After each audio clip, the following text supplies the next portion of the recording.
Bonjour, Pierre-Jean Sauvion, œnologue, bienvenue au Château de Felles. Nous sommes ici pour parler du Coteau du Layon, coup de cœur, âme du terroir.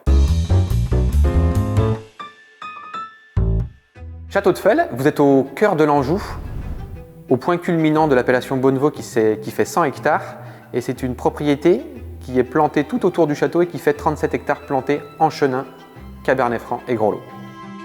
La particularité du Coteau du Layon, c'est d'abord et avant tout son cépage, le chenin blanc. Le chenin blanc a dans son ADN une superbe fraîcheur, une acidité. Et quand on fait des vins liquoreux, on a besoin d'avoir cet équilibre sucre-acide. Coteau du Layon, ce ne sont que des liquoreux. Ici, à Felles, on est dans un endroit qui est magique. Magique par son sous-sol. En fait, les schistes préservent cette fraîcheur et cette acidité qui vont équilibrer la sucrosité. Magique parce qu'en fait, nous avons la vallée du Layon qui apporte cette humidité nécessaire au développement du champignon.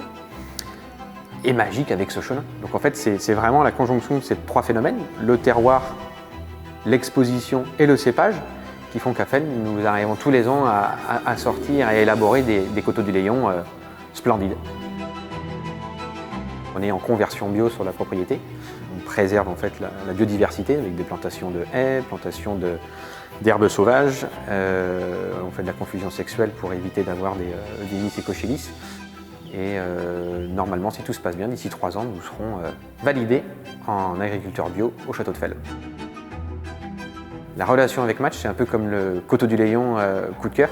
Ça fait plus de 20 ans et c'est devenu comme une évidence de travailler avec Match et d'avoir une cuvée sur mesure pour eux, ici au Château de Felles, avec ce Coteau du Layon.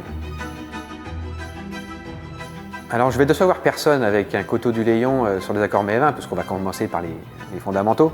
Des pâtes persillées, des bleus, des fourmes d'Ambert, si vous avez des Blue Stilton, c'est juste fabuleux. Vous pouvez avoir aussi des foie gras. Sur un dessert, quelque chose qui soit un petit peu sur l'acidité pour équilibrer la sucrosité. Un crumble de pommes à la rhubarbe, une tarte aux fraises. Mais pour moi, il est important de le repositionner en début à l'apéritif, parce que c'est là que vous avez le palais qui est prêt à recevoir tous les arômes, la complexité, les profondeurs, la complexité en bouche, tant en bouquet et en saveur.